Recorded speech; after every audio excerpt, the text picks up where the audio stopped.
महंगाई को लगातार बढ़ाने वालों जनता माफ नहीं करेगी। बिजली के लिए तरसाने वालों जनता माफ नहीं करेगी। हमारी बेटियों को सुरक्षा न दे पाने वालों जनता माफ नहीं करेगी। युवाओं को बेरोजगार रखने वालों जनता माफ नहीं करेगी। வணக்கம். இந்த அட்வர்டைஸ்மெண்ட்டை நீங்கள் பார்த்திருப்பீர்கள் என்று நம்புகிறேன்.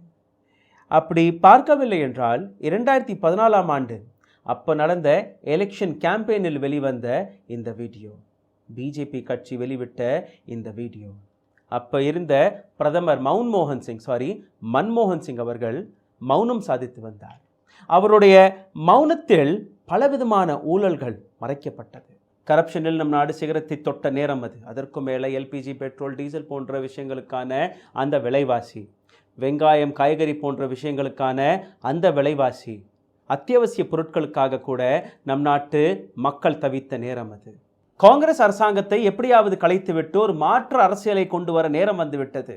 அந்த காலகட்டத்தில் தான் இந்தியா அகெயின்ஸ்ட் கரப்ஷன் என்கிற ஒரு மிகப்பெரிய போராட்டம் வெடித்தது 2011-2012ஆம் ஆண்டு.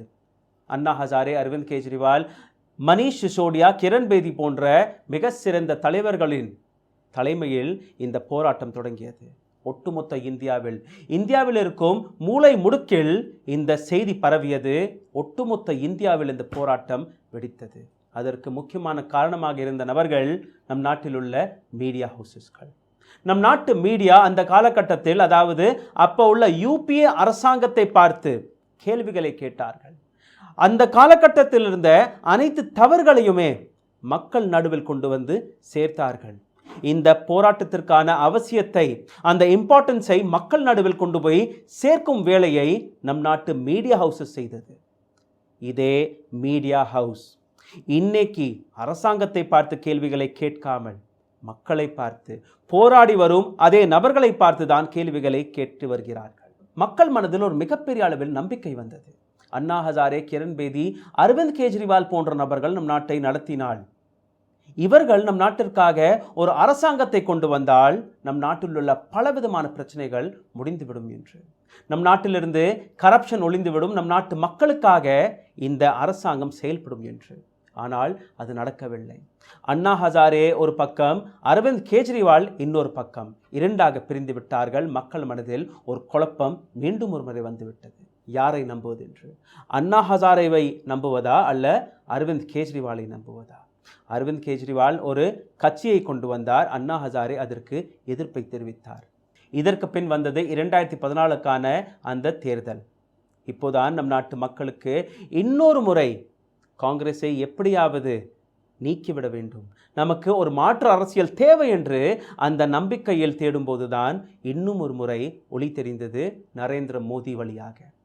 நரேந்திர மோடி அவர்கள் காட்டின அந்த கனவுகள், அந்த ஆசை வார்த்தைகளை நம்பி நம் நாட்டு மக்கள் ஓட்டை போட்டுவிட்டார்கள்.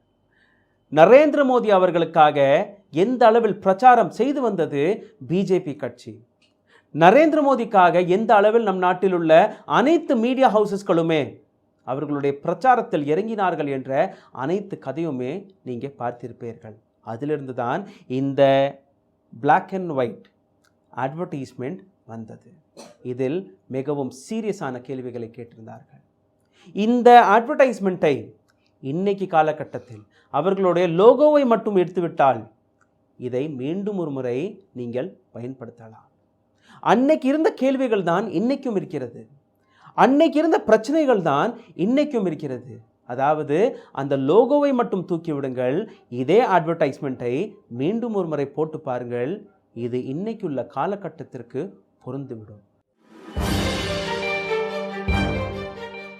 अच्छे दिन आने वाले हैं, अब की बार மோடி சர்க்கார் ஜனதா மாஃப் நஹி கரேகி, அதாவது மக்கள் உங்களை மன்னிக்க மாட்டார் போன்ற பல அட்வர்டைஸ்மெண்ட் கேம்பெயின்களை தொடங்கியது பிஜேபி. இந்த தொகுப்பில் பிஜேபி அரசாங்கம் கொடுத்த அந்த 6 வாக்குறுதிகளை பற்றி பார்க்க இருக்கிறோம். அந்த காலகட்டத்தில் எடுத்த அந்த வீடியோ காட்சிகள் இன்னைக்கு காலகட்டத்தில் எப்படி பொருந்துகிறது என்ற அனைத்து விஷயங்களுமே நீங்கள் பார்க்க இருக்கிறீர்கள். பிஜேபி அரசாங்கம் கொடுத்த அந்த முதல் வாக்குறுதி, முதல் ப்ராமிஸ், பெட்ரோல் மற்றும் டீசலின் விலை. पेट्रोल डीजल के दाम हर बार बढ़ते गए तो स्कूटर खड़ा कर दिया, बस से चलने लगे। महंगाई को लगातार बढ़ाने वालों जनता माफ नहीं करेगी। இன்னைக்கு இதே வீடியோவை, இதே அட்வர்டைஸ்மெண்ட் வீடியோவை பார்த்தால் சிரிப்பு தான் வருகிறது. 2014ஆம் ஆண்டு பெட்ரோலின் விலை 70 ரூபாயை தொட்டவுடன் ஒட்டுமொத்த பிஜேபி அரசியல்வாதிகள், பிஜேபி தொண்டர்கள், பிஜேபி தலைவர்கள் ரோட்டில் இறங்கி போராடத் தொடங்கிவிட்டார்கள். जिस प्रकार से पेट्रोल के दाम बढ़ा दिए, देश की जनता के अंदर भारी आक्रोश है. டெல்லியில் போராடினார்கள், பீகாரில் சைக்கிள் ராலி நடந்தது. கடந்த 70 ஆண்டுகளாக எந்த அளவில் காங்கிரஸ் நம் நாட்டை அழித்து வந்தது என்ற அனைத்து விஷயத்தையுமே எடுத்து காட்டியது பிஜேபி கட்சி. फिर बार बार करीबन 17 से 18 बार प्रधानमंत्री के कार्यालय ने और कांग्रेस की सरकार ने पेट्रोल और डीजल के दाम क्यों बढ़ाए हैं? ஒரு நல்ல எதிர்க்கட்சியாக இருந்தது பிஜேபி கட்சி. இன்னைக்கு காலகட்டத்தில் இருக்கும் இதே காங்கிரஸ் எதற்காக இந்த வேலைகளை பார்க்கவில்லை என்றுதான் மிகப்பெரிய கேள்வியாக இருக்கிறது. ஒரு எதிர்க்கட்சியோடைய வேலையை கூட காங்கிரஸ் கட்சியால் ஒழுங்காக பார்க்க முடியவில்லை என்றதுதான் உண்மையாக இருக்கிறது.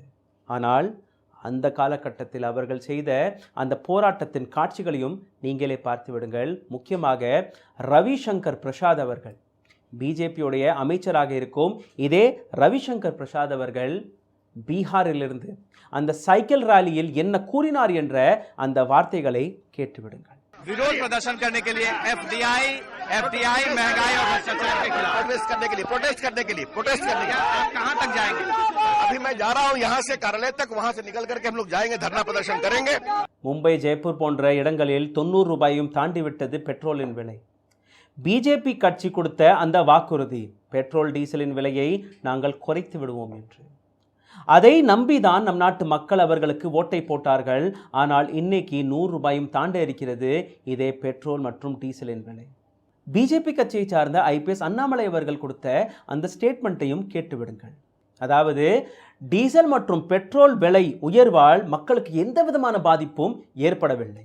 அதனால்தான் மக்கள் பிஜேபி கட்சிக்கு மீண்டும் ஒரு முறை ஓட்டை போட்டு வருகிறார்கள் என்று இது போன்ற ஸ்டேட்மெண்ட்டை கொடுத்து நம் நாட்டு மக்களுடைய நிலைமையை, நம் நாட்டு மக்களுடைய சிச்சுவேஷனை எப்படி அசிங்கப்படுத்தி வருகிறார்கள் இது போன்ற தொண்டர்கள் என்றுதான் கேள்வி வெளிவருகிறது. 2018ஆம் ஆண்டு கச்சா எண்ணெய்க்கான விலை $70 இருந்தது. இதே எண்ணெய்க்கான விலை இன்னைக்கு காலகட்டத்தில் $50க்கும் குறைந்து விட்டது.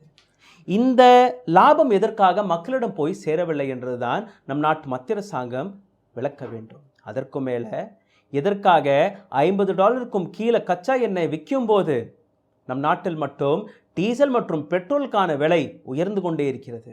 இதற்கான விளக்கத்தையும் நம் நாட்டு மத்திய அரசாங்கம் தான் கொடுக்க வேண்டும்.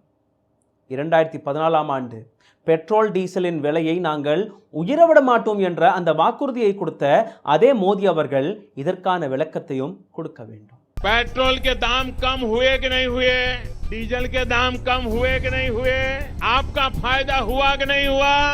अगर मोदी का नसीब देश की जनता के काम आता है तो इससे बढ़िया नसीब की बात क्या होती है भाई. பிஜேபி அரசாங்கத்தை சார்ந்த இன்னொரு அமைச்சரான, அதாவது 2-3 நாட்களுக்கு முன்னாடி தமிழகத்திற்கு வந்த இதே அமைச்சர் பிரகாஷ் ஜாவ்டேகர் அவர்கள் ஒரு சேலஞ்சை கொடுத்திருந்தார். அதாவது 35 ரூபாய்க்கு டெல்லியில் பெட்ரோலை கொடுப்போம் என்று. हम चैलेंज करते सरकार को कि पूरी तरह से रिफाइंड पेट्रोल दिल्ली में 34 रुपए से मिल सकता है, मुंबई में 36 रुपए से मिल सकता है, तो उसके दुगुने दाम क्यों है? இவருடைய இதே சேலஞ்ச் இன்னைக்கு நிறைவேறிவிட்டது. 50% மட்டுமே. இன்னைக்கு காலகட்டத்தில் நீங்க வாங்கி வரும் அந்த பெட்ரோல் மீது, 1 லிட்டர் பெட்ரோல் மீது 60 ரூபாய் டாக்ஸ் வடிவாக மட்டுமே நீங்கள் கட்டி வருகிறீர்கள். पर जब रोज रोज की हर जरूरत की चीजों के दाम लगातार बढ़ते जाएंगे तो हम अपने बच्चों का भविष्य कैसे बनाएंगे? उन्हें क्या खिलाएंगे? महंगाई को लगातार बढ़ाने वालों जनता माफ नहीं करेगी. நம் நாட்டு மத்திய அரசாங்கம் கொடுத்த 2வது வாக்குறுதி, கவனமாக விலைவாசி, வெங்காய விலை உங்களுக்கு ஞாபகத்தில் இருக்கும் என்று நம்புகிறேன். 2014ஆம் ஆண்டு இதே வெங்காய விலை 80 ரூபாயை தொட்டவுடன் எந்த அளவில் பிஜேபி அரசாங்கத்தை சார்ந்த, பிஜேபி கட்சியை சார்ந்த அனைத்து தொண்டர்கள், அனைத்து தலைவர்களுமே ரோட்டில் வந்துவிட்டார். இதே வெங்காய விலையை பற்றி ஸ்மிருதி இரானி அவர்களிடம் கேட்டபோது பதில் கொடுக்காமல் எப்படி ஓடிவிட்டார் என்ற அந்த காட்சிகளையும் பார்த்து விடுங்கள். बीजेपी को प्याज की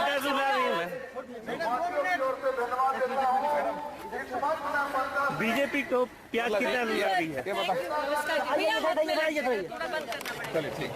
2014ஆம் ஆண்டு 80 ரூபாயை தொட்ட போது எப்படி பிஜேபி அரசாங்கம் ரோட்டில் வந்தார்களோ இன்னைக்கு 253% அதே வெங்காய விலை அதிகரித்த போது, ஒரு சில இடங்களில் 200 ரூபாய் கிலோ வித்த போது, இதே ஸ்மிருதி இரானி அவர்கள், இதே பிஜேபி அரசாங்கத்தை சார்ந்த நபர்கள், எதிர்க்கட்சியில் அமர்ந்திருக்கும் ராகுல் காந்தி, பிரியங்கா காந்தி, சோனியா காந்தி போன்ற நபர்கள் எதற்காக ரோட்டில் இறங்கவில்லை என்றுதான் என்னுடைய கேள்வியாக இருக்கிறது. हमारा नाव गांव वाले खलिहर रख दिए हैं, दिन भर खाली जो बैठे रहते हैं, बहुत बुरा लगता है। और नौकरी तो कर ले, पर नौकरी है कहाँ? और वो हमसे कहते कि हमको वोट दो। तुमने हमको कहा दिया जो हम तुमको वोट दें?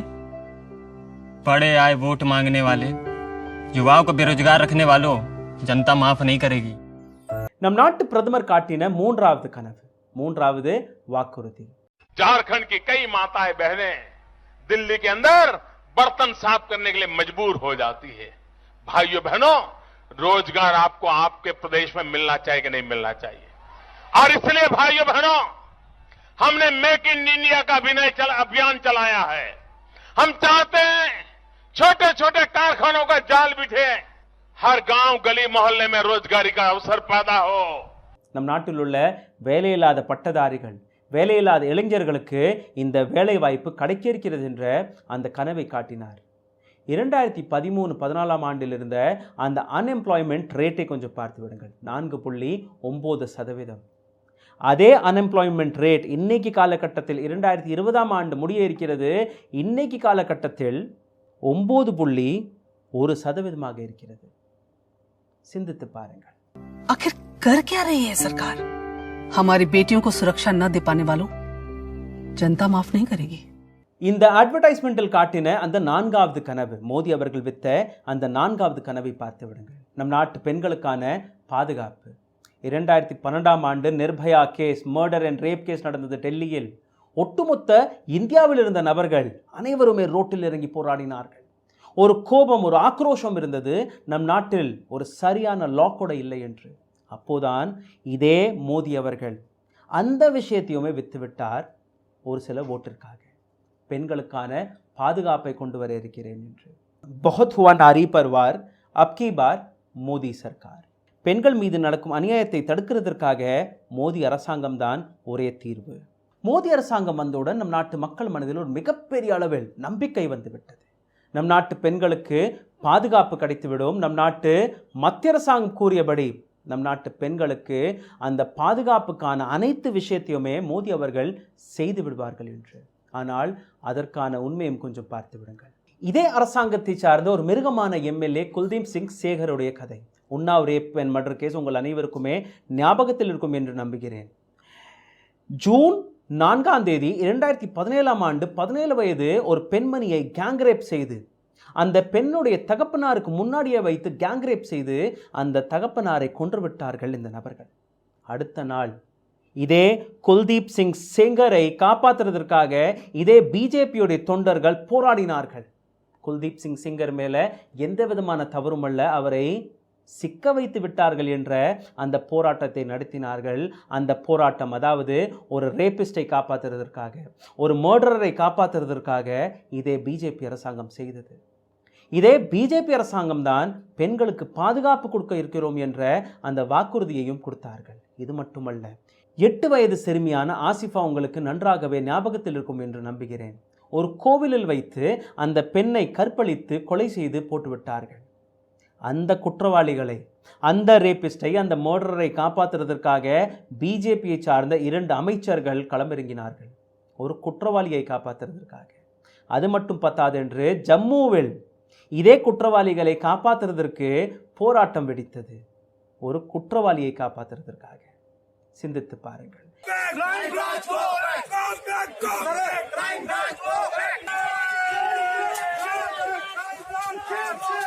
இது மட்டும் பத்தாது என்று ஹாத்ரஸ், இது உங்களுக்கு கண்டிப்பாக ஞாபகத்தில் இருக்கும் என்று நம்புகிறேன். ஒரு பெண்ணுடைய நாக்கை அறுத்து முதுகெலும்பை உடைத்து அந்த பெண்ணை கற்பழித்து கொலை செய்து விட்டார்கள்.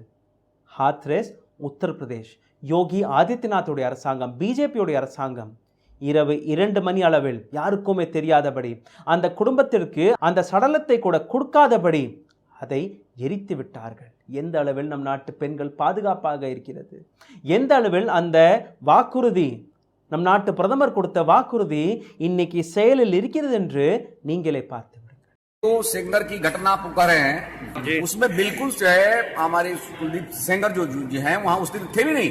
ये मनोवैज्ञानिक आधार पर मैं कह सकता हूँ बिल्कुल असत्य है। इसकी सीबीआई जांच और नार्कोटिक्स जांच होनी चाहिए। ऐसी कोई घटना हुई नहीं, बलात्कार कोई हुआ नहीं। NCRB அதாவது நேஷனல் கிரைம் ரெக்கார்ட் பியூரோ வெளியிட்ட இந்த டேட்டாவையும் கொஞ்சம் பார்த்து விடுங்க. ஒரு நாளைக்கு 87 பெண்கள் மீது ரேப் நடந்து கொண்டிருக்கிறது. 7% மேலே பெண்கள் மீது குற்றங்கள் நடந்து கொண்டிருக்கிறது. ஒரு வருடத்திற்கு 4 லட்சத்திற்கும் மேலே பெண்கள் மீது நடக்கும் அந்த குற்றங்கள் மட்டும் ரெஜிஸ்டர் ஆகி வருகிறது. அதற்கும் மேலே வெறும் 30% குற்றவாளிகளுக்கு தான் அந்த தண்டனை கிடைக்கிறது. NCRB கொடுத்த இந்த டேட்டா. இன்னொரு டேட்டாவையும் கொஞ்சம் பார்த்து விடுங்கள். உமன் சேஃப்டி இண்டெக்ஸ் உலகத்திலேயே இருக்கும் அந்த பெண்கள் எங்கெல்லாம் பாதுகாப்பாக இருக்கிறார்கள், எந்த நாட்டில் பெண்களுக்கு பாதுகாப்பு கிடைத்து கொண்டிருக்கிறது என்ற அந்த பட்டியலில் இந்தியாவின் இடம் 133வது இடம். கீழிருந்து 133வது இடத்தில் இந்தியா இருக்கிறது. எந்த அளவில் நம் நாட்டு பெண்களுக்கு பாதுகாப்பு கிடைத்து கொண்டிருக்கிறது என்ற அந்த விஷயத்தை கொஞ்சமாக சிந்தித்து பாருங்கள். இதை கூட தன்னுடைய அரசியல் லாபத்திற்காக, தன்னுடைய அரசியல் கனவிற்காக மோடி அவர்கள் உங்களுடைய ஓட்டிற்காக விட்டுவிட்டார். 2014 கொடுத்த அந்த வாக்கிற்கு இதுதான் அர்த்தமா என்று எனக்கு புரியவில்லை. बहुत हुआ नारी पर वार, अब की बार மோடி சர்க்கார். பெண்கள் மீது நடந்த அனைத்து குற்றங்களுமே போதும், இதற்கு தீர்வு மோடி அரசாங்கம் மட்டுமே. இதுதான் மோடி அரசாங்கத்தின் தீர்வா என்றுதான் என்னுடைய கேள்வியாக இருக்கிறது. बिजली तो गांव में 2-4 घंटे आती थी, हमने कुछ नहीं कहा। सिंचाई के लिए डीजल पर पैसा बहाना पड़ा, हम कुछ नहीं बोले। अब बहुत हो गया, बिजली के लिए तरसाने वालों जनता माफ नहीं करेगी। நம் நாட்டு பிரதமர் காட்டின 5வது கனவு ஃபார்மர் சுசைட், விவசாயிகளுடைய தற்கொலை நடக்காதென்று. விவசாயிகள் மற்றும் இராணுவ வீரர்களை வைத்து எப்பவுமே அரசியல் செய்யக்கூடாது. ஆனால் இந்த அரசாங்கம் அந்த வேலையை தான் பார்த்து வருகிறார்கள். क्या आपका पहला वोट पाकिस्तान के बालाकोट में एयर स्ट्राइक करने वाले वीर जवानों के नाम समर्पित हो सकता है क्या? எங்கே பார்த்தாலும் விவசாயிகள் மற்றும் இராணுவ வீரர்களை வைத்து அரசியல் செய்யும் கட்சியாக மாறிவிட்டது இந்த கட்சி. 2014ஆம் ஆண்டு பிஜேபியுடைய அந்த மேனிஃபெஸ்டோவை ஒரு முறை பார்த்து விடுங்கள். 50% எம்எஸ்பியை விட 50% நாங்கள் அதிகமான லாபத்தை உங்களுக்கு கொடுப்போம் என்று.